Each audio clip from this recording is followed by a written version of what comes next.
Putrinya mendadak berubah. Menangis tiap malam, diam 1000 bahasa. Tapi yang ditemukan sang ayah setelah menyelidiki, benar-benar di luar dugaan. Pernahkah kalian merasa ada yang salah dengan anak kalian tapi mereka tidak mau bicara?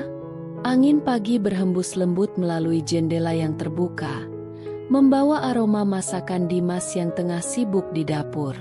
Nasi goreng spesial, kesukaan Alia, putrinya yang berusia 8 tahun. Tawa renyah Alia terdengar dari ruang tengah, di mana ia sedang asyik dengan boneka beruang kesayangannya, peninggalan sang bunda. Sudah 2 tahun sejak kepergian Rina, istri tercinta Dimas, namun kehangatan dan cinta di rumah kecil mereka tak pernah pudar. Dimas, seorang pengusaha sukses berusia 36 tahun, mendedikasikan hidupnya untuk memastikan Alia tak pernah merasa kekurangan kasih sayang. Ia adalah ayah sekaligus ibu, sahabat sekaligus pelindung bagi malaikat kecilnya. "Alia, sarapan siap," seru Dimas, meletakkan sepiring nasi goreng hangat di meja makan. Alia berlari kecil menghampiri, matanya berbinar. "Wah, nasi goreng ayah, yang paling enak sedunia." Mereka makan bersama, diselingi celotehan ceria Alia tentang mimpinya semalam dan rencana bermainnya sepulang sekolah. Hari ini adalah hari yang sedikit berbeda. Alia akan memulai babak baru di sekolah dasar swasta ternama di kota mereka. Sekolah unggulan yang terkenal dengan kedisiplinan dan prestasinya. Dimas berharap lingkungan baru ini akan memberikan pendidikan terbaik untuk masa depan Alia. "Nanti di sekolah baru harus semangat ya, Nak," ucap Dimas sambil mengusap lembut rambut Alia. "Cari teman baru, belajar yang rajin. Tapi ingat, yang paling penting Alia senang." Alia mengangguk antusias. "Pasti, Ayah." Alia tidak sabar. Mobil Dimas berhenti di depan gerbang sekolah yang megah. Bangunannya tampak kokoh dan modern, berbeda jauh dari sekolah Alia sebelumnya. Beberapa mobil mewah lain juga terlihat menurunkan siswa-siswi berseragam rapi. Alia tampak sedikit gugup, namun genggaman tangan ayahnya memberinya kekuatan. "Ayah antar sampai depan kelas, ya?" tawar Dimas. "Tidak usah, Ayah. Alia sudah besar," jawab Alia, mencoba terdengar berani meski ada sedikit getar dalam suaranya. Ia mencium tangan ayahnya, lalu melambaikan tangan sebelum berlari kecil memasuki gerbang sekolah. Dimas tersenyum bangga, namun ada sebersit kekhawatiran di hatinya. Apakah keputusan memindahkan Alia ke sekolah elit ini sudah tepat? 2 minggu berlalu. Kehidupan Dimas mulai terasa janggal. Perubahan itu tidak datang tiba-tiba, melainkan merayap perlahan seperti kabut pagi.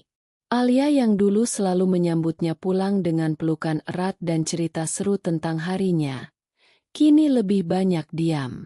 Senyum cerahnya yang dulu mampu meluluhkan hati Dimas, kini jarang terlihat. Ia menjadi lebih pendiam, sering termenung menatap jendela saat di mobil. Malam hari adalah saat yang paling membuat hati Dimas teriris.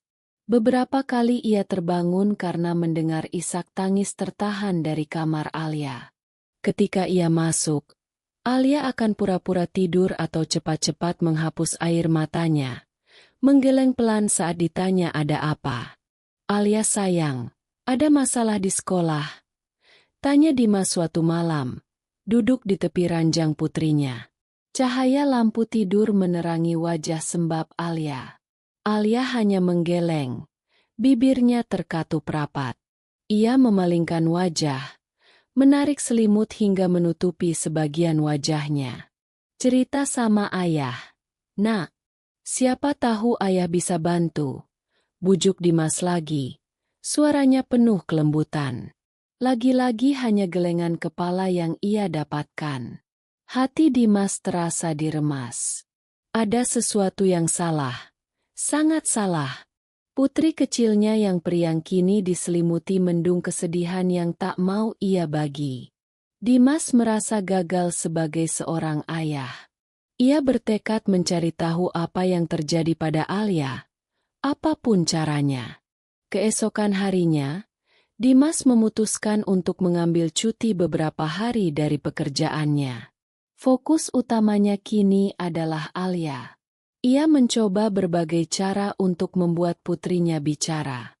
Mengajaknya jalan-jalan ke tempat favoritnya, membelikannya es krim kesukaan, bahkan mencoba bermain tebak-tebakan seperti yang biasa mereka lakukan.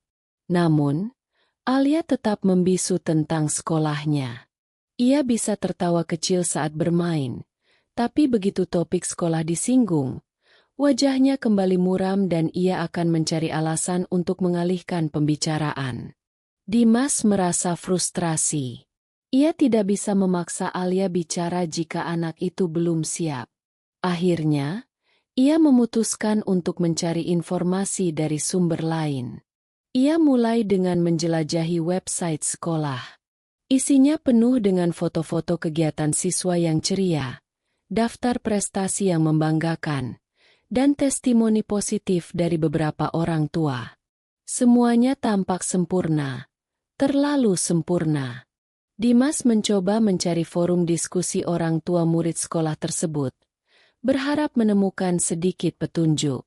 Ada beberapa grup tidak resmi di media sosial, namun isinya lebih banyak basa-basi atau promosi kegiatan sekolah.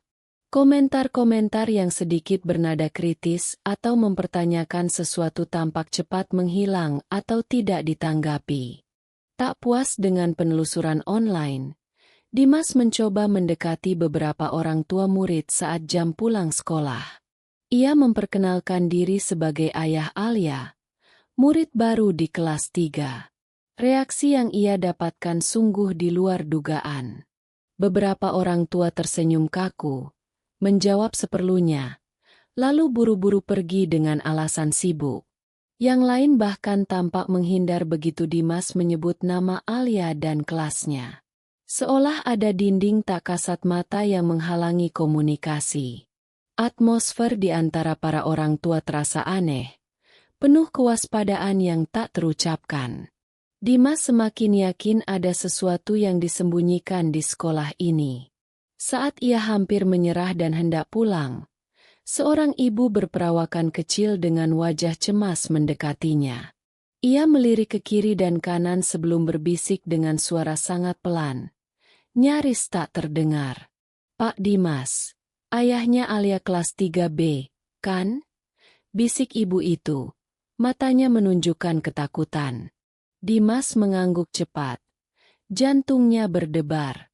"Iya, Bu. Saya Dimas. Ada apa ya?"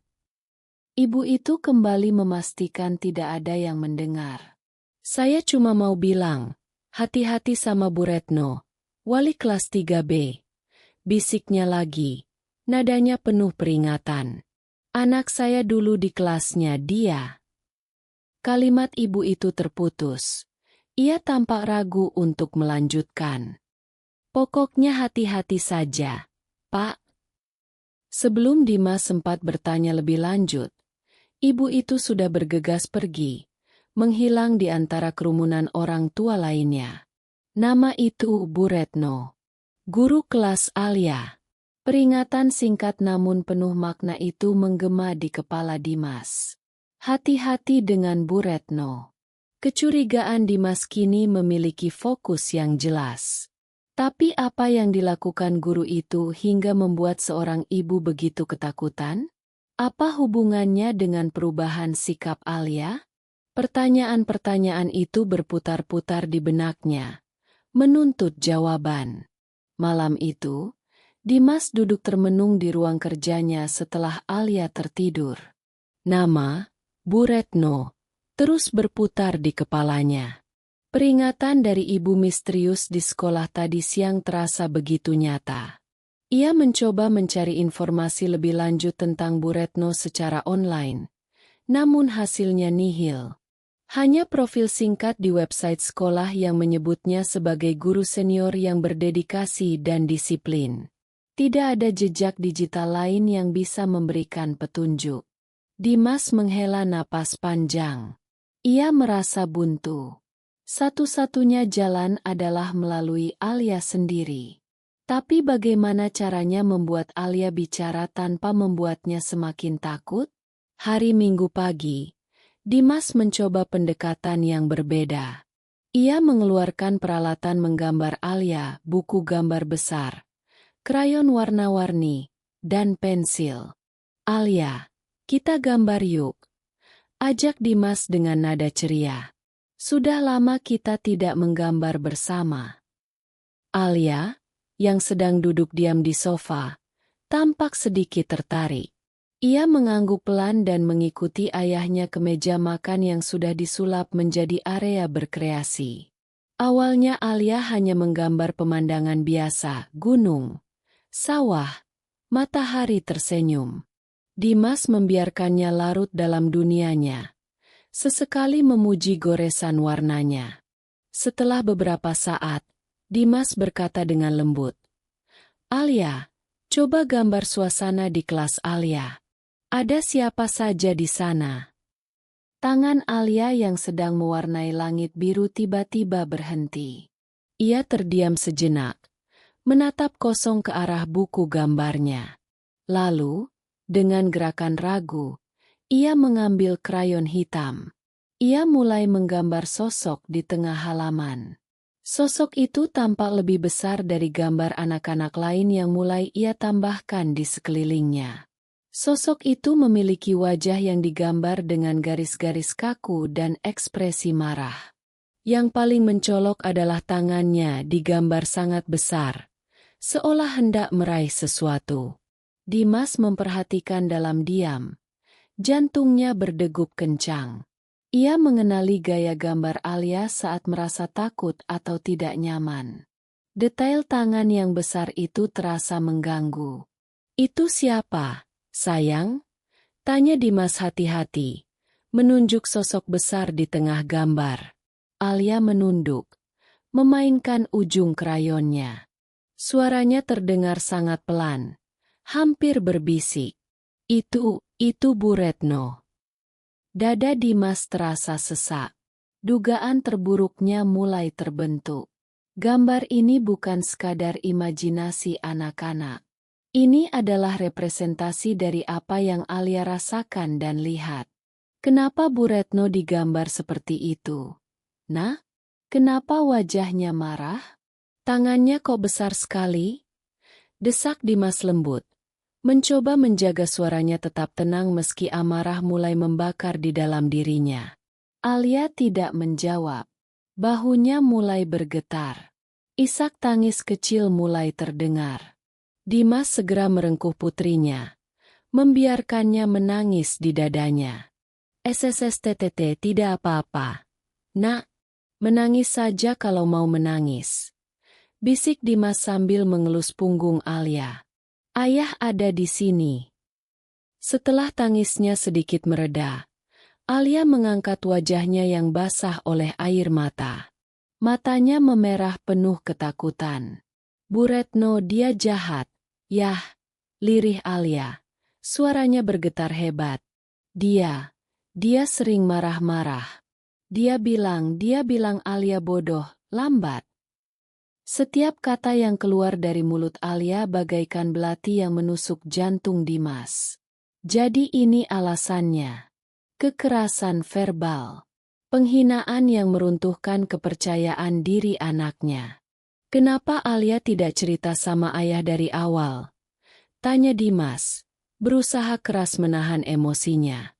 Air mata Alia kembali mengalir deras.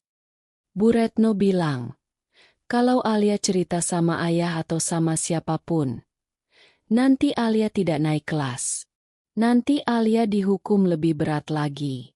Alia takut. Yah, Alia takut sekali.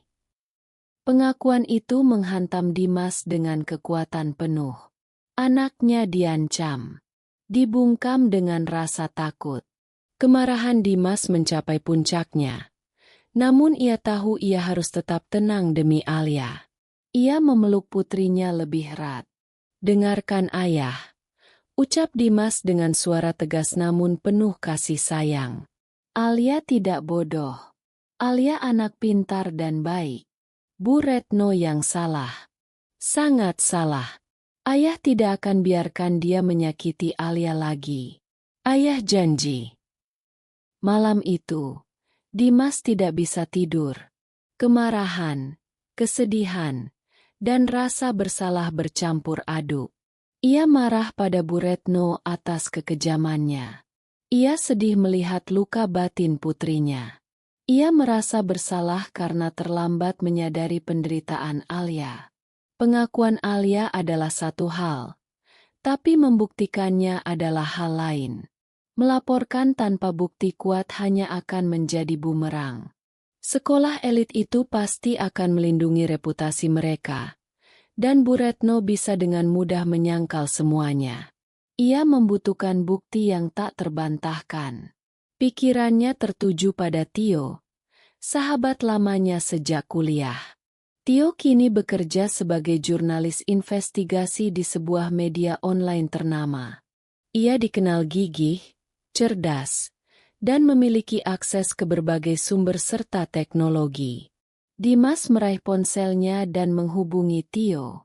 "Tio, ini Dimas. Maaf mengganggu malam-malam." "Dimas? Wah, tumben telepon malam-malam. Ada apa, bro?" Suara Tio terdengar ramah di seberang sana. Dimas menceritakan semuanya. Tentang perubahan sikap Alia, kecurigaannya, peringatan dari ibu misterius, pengakuan Alia yang memilukan, hingga kekhawatirannya tentang sulitnya membuktikan kekerasan verbal tersebut. Tio mendengarkan dengan saksama. Nada bicaranya berubah serius. "Gila, Dim. Ini serius. Kekerasan verbal di sekolah. Apalagi sekolah unggulan. Ini harus diungkap," kata Tio setelah Dimas selesai bercerita. "Tapi lo benar. Butuh bukti kuat. Pengakuan anak sekecil Alia bisa saja dianggap bias atau imajinasi oleh pihak sekolah. Itu dia masalahnya. Tio, gue nggak tahu harus gimana lagi." Suara Dimas terdengar putus asa. "Tenang, Dim. Gue mungkin punya solusi," kata Tio setelah berpikir sejenak. "Agak berisiko, tapi ini cara paling efektif untuk mendapatkan bukti langsung. Kita butuh rekaman suara." Dimas terdiam. "Merekam secara diam-diam? Maksud lo?" "Gue punya kenalan yang bisa menyediakan alat perekam suara mini. Sangat kecil, bisa disembunyikan di benda sehari-hari. Jepit rambut, misalnya." "Jelas Tio. Kita bisa pasang di jepit rambut Alia. Dia pakai ke sekolah seperti biasa. Kita lihat apa yang terekam." Dimas ragu. Melibatkan Alia secara langsung dalam pengumpulan bukti terasa berat. Bagaimana jika ketahuan? Bagaimana dampaknya pada Alia? "Gue tahu ini berat, Dim. Menjadikan anak sendiri sebagai umpan. Tapi coba pikirkan. Ini demi keadilan buat Alia dan mungkin anak-anak lain yang juga jadi korban." Tio mencoba meyakinkan. Rekaman suara Bu Retno yang sedang membentak atau menghina Alia akan jadi bukti yang tak terbantahkan. Dimas menimbang-nimbang. Risiko itu ada, tapi potensi untuk menghentikan penderitaan Alia dan menyeret Bu Retno ke tanggung jawab jauh lebih besar. Setelah pergulatan batin yang hebat, ia mengambil keputusan. "Oke, Tio, kita lakukan," ucap Dimas mantap. Keesokan harinya, Tio datang ke rumah Dimas membawa sebuah jepit rambut berwarna merah muda, warna kesukaan Alia. Jepit rambut itu tampak biasa saja, namun di baliknya tersembunyi sebuah alat perekam suara super mini dengan kualitas audio yang cukup baik. Tio menjelaskan cara mengaktifkan dan mematikannya dengan mudah. Bagian tersulit adalah menjelaskan rencana ini kepada Alia. Dimas duduk bersama putrinya, memegang jepit rambut itu. Alia sayang, ayah dan Om Tio punya rencana untuk membantu Alia. Dimas memulai dengan hati-hati. Ingat cerita Alia tentang Bu Retno yang suka marah-marah dan bilang kata-kata jahat. Alia mengangguk pelan. Wajahnya kembali tegang. Nah, jepit rambut ini. Dimas menunjukkan jepit rambut dari Tio. Ada alat kecil di dalamnya yang bisa merekam suara. Kalau Alia pakai ini ke sekolah, kita bisa dengar apa saja yang Bu Retno katakan di kelas. Ini bisa jadi bukti kalau Bu Retno memang jahat sama Alia dan teman-teman. Mata Alia membulat. Ada keraguan dan ketakutan di sana. Nanti kalau Bu Retno tahu, ya? Nanti Alia tambah dimarahi. Tidak akan ketahuan, sayang. Tio ikut menimpali dengan nada meyakinkan. Ini sangat kecil. Tidak akan ada yang curiga. Ini rahasia kita bertiga. Untuk membuat Bu Retno berhenti menyakiti Alia. Dimas menggenggam tangan putrinya. Ayah tidak akan biarkan Alia dalam bahaya. Ayah janji. Tapi ayah butuh bantuan Alia untuk ini. Supaya Bu Retno tidak bisa menyakiti anak-anak lain lagi. Alia berani bantu ayah. Alia menatap ayahnya.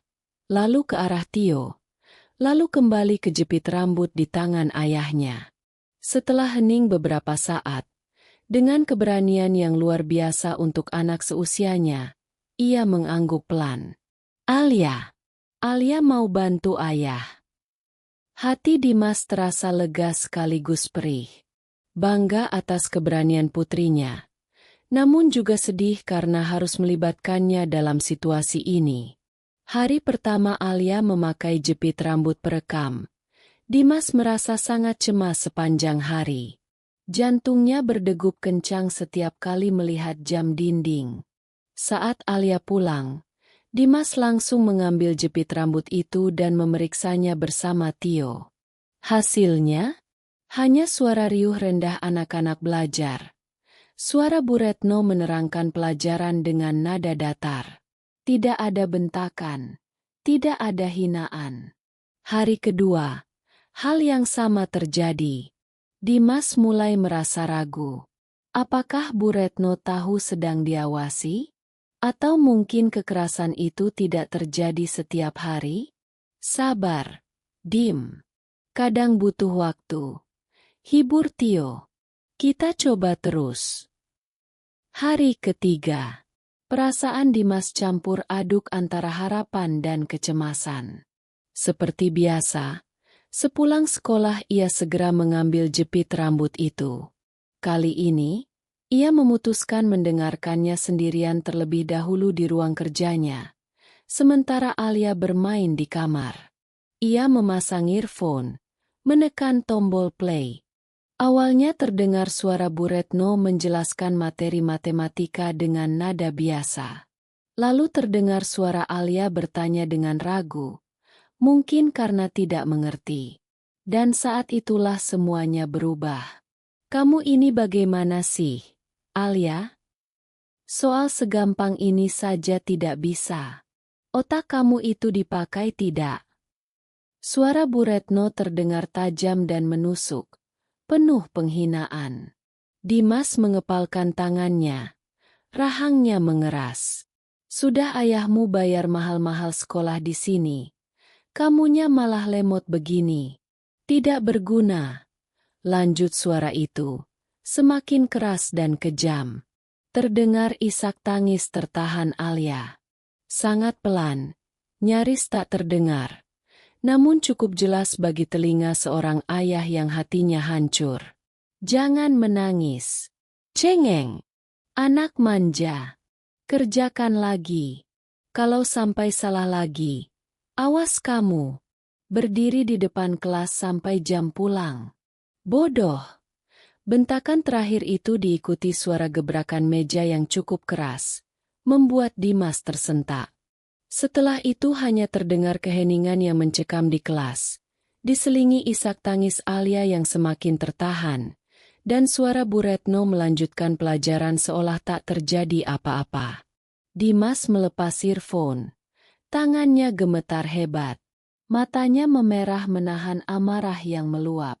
Rekaman ini, suara ini, adalah bukti nyata kekejaman yang dialami putrinya. Rasa sakit dan marah bergejolak hebat di dalam dirinya.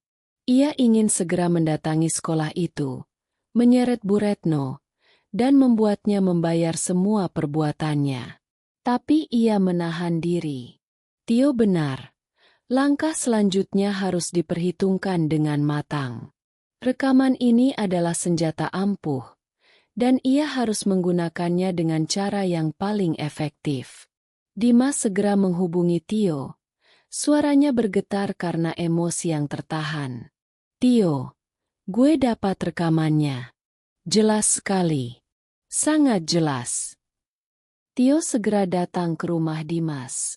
Mereka mendengarkan rekaman itu bersama-sama. Wajah Tio yang biasanya santai kini mengeras karena marah. Kurang ajar sekali guru ini, desis Tio. Ini bukti yang sangat kuat. Dim, kita bisa langsung bawa ini ke kepala sekolah. Dimas menggeleng pelan. Gue nggak yakin, Tio. Kepala sekolahnya, Pak Herman, sepertinya lebih peduli citra sekolah daripada kebenaran. Gue takut dia malah berusaha menutupi kasus ini kalau kita langsung konfrontasi. Lalu, rencana lo apa? Tanya Tio. Gunakan kekuatan publik, jawab Dimas. Sebarkan rekaman ini secara anonim. Biar masyarakat yang menilai. Biar tekanan datang dari luar. Kalau sudah viral, pihak sekolah tidak akan bisa mengabaikannya begitu saja. Tio berpikir sejenak, lalu mengangguk setuju. Ide bagus. Dengan begitu, identitas Alia tetap terlindungi untuk sementara waktu. Oke, serahkan pada gue. Gue akan edit bagian awal dan akhir, fokus pada inti kekerasan verbalnya, dan sebarkan melalui jaringan gue serta beberapa platform media sosial yang ramai. Tanpa menyebut nama sekolah atau nama guru secara eksplisit pada awalnya. Biarkan netizen yang berspekulasi dan mencari tahu. Malam itu juga, Tio bekerja cepat. Ia mengedit klip audio berdurasi sekitar 1 menit. Bagian terburuk dari bentakan dan hinaan Bu Retno kepada Alia, termasuk suara tangisan Alia yang memilukan. Ia mengunggahnya ke beberapa akun media sosial anonim yang biasa digunakan untuk menyebar isu-isu sensitif, dengan judul provokatif seperti, "Jeritan hati dari ruang kelas", "Dengarkan suara mereka yang terbungkam", atau, "Beginikah cara mendidik di sekolah elit?" Ia juga menyertakan tagar seperti "Stop kekerasan pada anak", "Save murid Indonesia guru kejam". Reaksi publik datang lebih cepat dan lebih dahsyat dari yang mereka bayangkan. Dalam hitungan jam, klip audio itu menyebar seperti api. Ribuan orang membagikannya, memberikan komentar penuh amarah, simpati pada si anak, dan kutukan pada si guru. Banyak yang mengaku merinding dan ikut menangis mendengar suara dalam rekaman itu. Ya Allah, kasihan sekali anaknya. Suara tangisnya bikin hati sakit. Guru macam apa ini? Tidak punya hati nurani. Ini terjadi di mana? Sekolah mana ini? Harus diusut tuntas. Saya curiga ini di sekolah anak saya. Ada guru yang galaknya mirip begini. Diskusi liar berkembang. Warganet mulai berspekulasi tentang lokasi sekolah berdasarkan aksen bicara atau detail kecil dalam audio yang mungkin tidak sengaja terekam.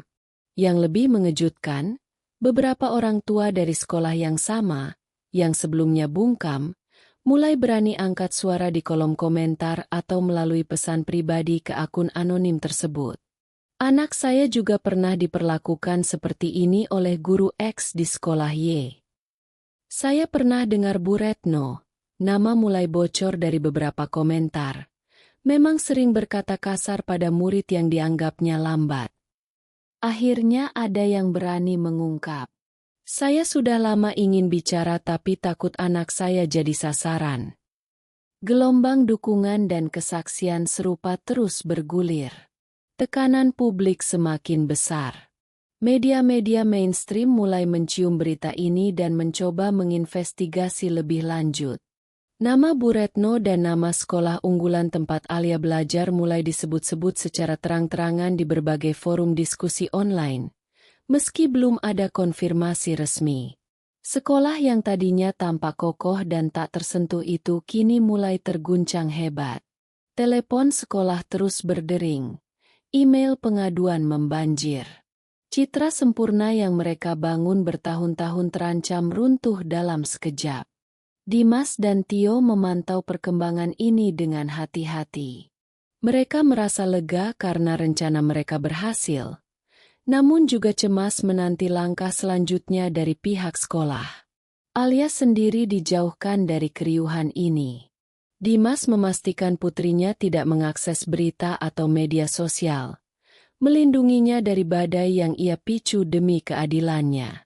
Baginya, saat untuk bertindak secara terbuka hampir tiba. Melihat tekanan publik yang semakin tak terbendung dan nama sekolah serta Bu Retno yang sudah tersebar luas, Dimas merasa inilah saatnya untuk melakukan konfrontasi langsung. Dengan didampingi Tio, yang kini bertindak bukan hanya sebagai teman tetapi juga sebagai jurnalis yang siap meliput, Dimas meminta pertemuan resmi dengan kepala sekolah, Pak Herman. Pertemuan itu berlangsung di ruang kepala sekolah yang luas namun terasa menyesakan. Pak Herman, pria parubaya yang biasanya tampak berwibawa, kini terlihat gelisah. Keringat halus membasahi pelipisnya. Ia berusaha menyambut Dimas dengan senyum paksa. "Selamat pagi, Pak Dimas, Pak Tio. Silakan duduk. Ada yang bisa saya bantu?" ucap Pak Herman, mencoba terdengar tenang. "Selamat pagi, Pak Herman," balas Dimas dengan nada datar namun tegas. "Saya datang ke sini terkait putri saya, Alia, murid kelas 3B, dan mengenai rekaman suara yang saat ini sedang viral." Wajah Pak Herman langsung memucat. Ia melirik Tio yang tampak siap dengan buku catatan dan alat perekamnya sendiri, kali ini secara terbuka. "Ah, iya rekaman itu," gagap Pak Herman. "Kami pihak sekolah sangat prihatin dengan beredarnya rekaman tersebut. Tentu saja itu sangat mencoreng nama baik sekolah kami. Kami sedang melakukan investigasi internal untuk mencari tahu kebenarannya. Bisa saja itu rekayasa atau..." "Itu bukan rekayasa, Pak Herman," potong Dimas cepat. "Itu adalah suara Bu Retno, wali kelas 3B. Yang sedang menghina dan mengintimidasi putri saya. Dan saya memiliki rekaman penuhnya sebagai bukti." Pak Herman terdiam, kehilangan kata-kata. Ia tahu posisinya sulit. Menyangkal akan percuma jika Dimas benar-benar memiliki bukti kuat. Apalagi dengan adanya jurnalis di ruangan itu. Saya akan panggil Bu Retno untuk mengklarifikasi ini." Putus Pak Herman akhirnya. Meraih gagang telepon di mejanya dengan tangan sedikit gemetar. Tak lama kemudian, Bu Retno masuk ke ruangan. Wajahnya tampak tegang. Namun ia berusaha menunjukkan sikap tenang, bahkan sedikit angkuh. Ia melirik sinis ke arah Dimas dan Tio. "Ada apa ya, Pak Kepala Sekolah, memanggil saya?" tanyanya dengan nada yang dibuat sesopan mungkin. "Bu Retno," Pak Herman memulai dengan suara ragu. "Pak Dimas di sini, ayah dari Alia. Beliau memiliki keberatan mengenai cara ibu mengajar di kelas. terkait dengan rekaman suara yang sedang ramai dibicarakan. Ekspresi Bu Retno berubah seketika. Ketenangan palsunya runtuh. Ia menatap tajam ke arah Dimas. Rekaman apa maksud Bapak? Itu pasti fitnah. Saya tidak pernah melakukan hal seperti itu. Mungkin Pak Dimas salah dengar atau anaknya saja yang mengada-ada. Sangkal Bu Retno dengan suara tinggi. Saya punya buktinya, Bu Retno, kata Dimas tenang, menatap lurus ke mata guru itu. Suara ibu sangat jelas. Ketegangan di ruangan itu semakin terasa. Bu Retno tampak panik, mencari-cari pembelaan. Pak Herman terlihat semakin bingung dan tertekan. Di tengah situasi yang memanas itu, tiba-tiba pintu ruangan diketuk pelan. Seorang guru perempuan berwajah lembut masuk dengan ragu. Itu Bu Ningsih, guru kelas sebelah yang dikenal jujur namun cenderung pendiam dan penakut. Maaf mengganggu, Pak Kepala Sekolah, Pak Dimas, ucap Bu Ningsih pelan, namun matanya menunjukkan tekad yang baru. Saya tidak sengaja mendengar percakapan tadi dari luar. Dan saya merasa harus bicara. Semua mata tertuju pada Bu Ningsih. Pak Herman tampak terkejut. Sementara Bu Retno menatapnya dengan pandangan mengancam. Saya sudah beberapa kali mendengar Bu Retno berbicara dengan nada kasar kepada murid-murid di kelasnya. Terutama pada anak-anak yang dianggapnya kurang cepat menangkap pelajaran. Lanjut Bu Ningsih. Suaranya sedikit bergetar namun semakin mantap. Saya pernah mencoba mengingatkan secara halus, tapi tidak dihiraukan. Saya juga pernah mendengar keluhan dari beberapa murid, tapi terus terang saya takut untuk melapor lebih jauh karena Bu Retno adalah guru senior dan... Bu Ningsih melirik sekilas ke arah Pak Herman. Karena saya tahu laporan semacam ini seringkali tidak ditanggapi serius demi menjaga nama baik sekolah. Pengakuan Bu Ningsih bagaikan bom waktu kedua. Keberaniannya seolah memecah kebisuan. Tak lama kemudian, beberapa guru lain yang rupanya juga mendengar keributan dan pengakuan Bu Ningsih, ikut memberanikan diri untuk memberikan kesaksian serupa. Mereka membenarkan gaya mengajar Bu Retno yang kasar dan intimidatif, serta mengkonfirmasi adanya laporan-laporan sebelumnya yang tidak pernah ditindaklanjuti oleh pihak manajemen sekolah. Situasi semakin tak terkendali bagi Bu Retno dan Pak Herman. Tio mencatat semua kesaksian itu dengan detail. Akhirnya, atas desakan Dimas, Tio, dan para guru yang berani bersaksi, diadakanlah sidang darurat yang melibatkan perwakilan yayasan pendidikan yang menaungi sekolah tersebut, serta beberapa perwakilan orang tua murid yang sudah lebih dulu menyuarakan keprihatinan mereka. Dalam sidang tersebut, Dimas memutar rekaman suara lengkap yang ia miliki. Suara bentakan kejam Bu Retno dan isak tangis Alia menggema di ruangan yang hening. Tidak ada lagi yang bisa menyangkal kebenaran. Wajah Bu Retno pucat pasi. Ia tak mampu lagi berkata-kata. Pak Herman hanya bisa menunduk malu. Hasil sidang sudah bisa ditebak. Bu Retno terbukti bersalah melakukan kekerasan verbal dan intimidasi terhadap murid. Ia langsung diberhentikan secara tidak hormat dan pihak sekolah didorong untuk melaporkannya ke pihak berwenang terkait perlindungan anak. Pak Herman juga menerima sanksi tegas berupa penurunan jabatan, atau bahkan pemecatan, tergantung keputusan yayasan, karena terbukti lalai dalam tugasnya dan cenderung menutupi laporan kekerasan demi menjaga citra sekolah. Keadilan akhirnya ditegakkan. Suara kecil dari jepit rambut itu telah memicu gelombang besar yang meruntuhkan tembok keangkuhan dan kebohongan. Pasca sidang dan keputusan tegas dari yayasan, suasana di sekolah unggulan itu berangsur-angsur berubah. Yayasan segera menunjuk kepala sekolah baru yang lebih berintegritas dan berkomitmen pada kesejahteraan siswa. Kelas 3B mendapatkan guru pengganti, seorang ibu muda yang lembut, sabar, dan penuh perhatian. Pihak sekolah juga bekerja sama dengan psikolog anak untuk memberikan pendampingan dan trauma healing, tidak hanya untuk Alia tetapi juga untuk murid-murid lain yang mungkin terdampak oleh perilaku Bu Retno atau sekadar terpengaruh oleh atmosfer ketakutan sebelumnya. Perlahan tapi pasti, senyum Alia kembali merekah. Ia mulai bercerita lagi tentang harinya di sekolah saat pulang. Ia tak lagi menangis diam-diam di malam hari. Gambar-gambarnya kembali dipenuhi warna-warna cerah dan sosok-sosok tersenyum. Melihat perubahan positif pada putrinya adalah kebahagiaan terbesar bagi Dimas. Luka itu mungkin membekas, tapi proses penyembuhan telah dimulai. Anak-anak lain di kelas itu pun tampak lebih ceria dan aktif berpartisipasi di kelas.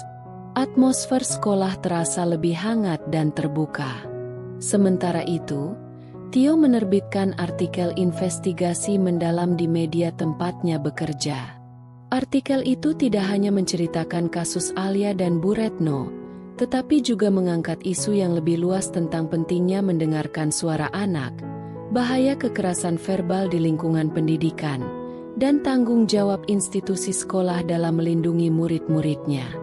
Artikel yang diberi judul, Suara dari Jepit Rambut, Keberanian Seorang Ayah Mengungkap Kekerasan Tersembunyi di Balik Prestasi Sekolah Elit, itu mendapat sambutan luas dan memicu diskusi nasional tentang perbaikan sistem pendidikan dan perlindungan anak di Indonesia. Banyak orang tua merasa terinspirasi untuk lebih peka terhadap perubahan sikap anak mereka dan berani bersuara jika mencurigai adanya ketidakberesan di sekolah. Suatu sore yang cerah, Dimas mengajak Alia bermain di taman dekat rumah mereka. Alia berlari-larian mengejar kupu-kupu. Tawanya kembali terdengar riang seperti dulu. Dimas duduk di bangku taman, mengawasinya dengan senyum haru. Semua perjuangan dan rasa sakit yang mereka lalui terasa terbayar lunas melihat putrinya kembali menemukan kebahagiaannya. Alia berlari menghampiri ayahnya. Napasnya sedikit terengah. Ia duduk di pangkuan Dimas dan memeluknya erat. "Alia sayang ayah," bisik Alia. Dimas balas memeluk putrinya lebih erat lagi. Ia menatap mata Alia yang kini kembali berbinar jernih. Tak ada lagi mendung ketakutan di sana. "Ayah juga sayang sekali sama Alia," balas Dimas lembut.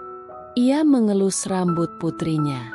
"Dengar ayah baik-baik ya, Nak. Kejadian kemarin itu bukan salah Alia. Sama sekali bukan. Dan ayah janji, selama ada ayah, kamu gak akan pernah dilukai lagi seperti itu tanpa ayah lawan sekuat tenaga.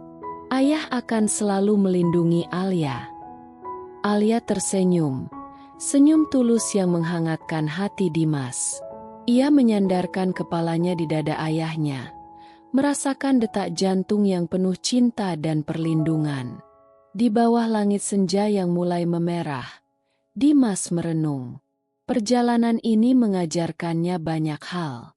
Tentang kekuatan cinta seorang ayah, tentang keberanian luar biasa yang bisa dimiliki seorang anak kecil, dan tentang pentingnya untuk tidak pernah meremehkan suara mereka yang tampak lemah. Ia juga belajar bahwa kebenaran, sekeras apapun usaha untuk membungkamnya, pada akhirnya akan menemukan jalannya sendiri, terutama jika ada yang berani menyuarakannya. Dan yang terpenting, jangan pernah diam saat menyaksikan ketidakadilan atau saat kebenaran berusaha dipadamkan. Karena satu suara berani, sekecil apapun itu, bisa memicu perubahan besar. Seperti suara dari jepit rambut Alia.